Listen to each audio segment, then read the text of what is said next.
In this lecture, I'll be explaining you on the essential requirements to run my software smoothly on your PC or laptop.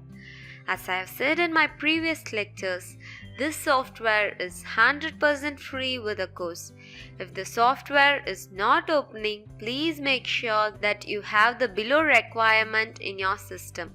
The first requirement is Windows.NET 4.5. Please remember, we don't need .NET 4.6 or .NET 3.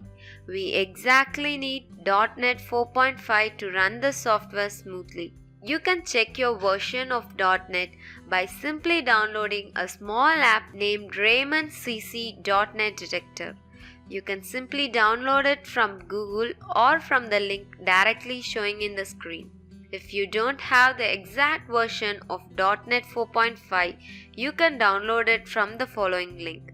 Let me remind you again, if you don't have the .NET 4.5 version exactly from the previous link, the software will not run no matter whatever you try. The second requirement is to have an updated Java version. Make sure latest Java version or else again the software will not run. You can download the Java version from the following link.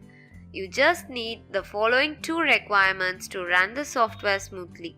Please install these two softwares before even downloading the software that I provide with the course. If you still have any issues, please send me a message via discussion board and I will solve it for you privately.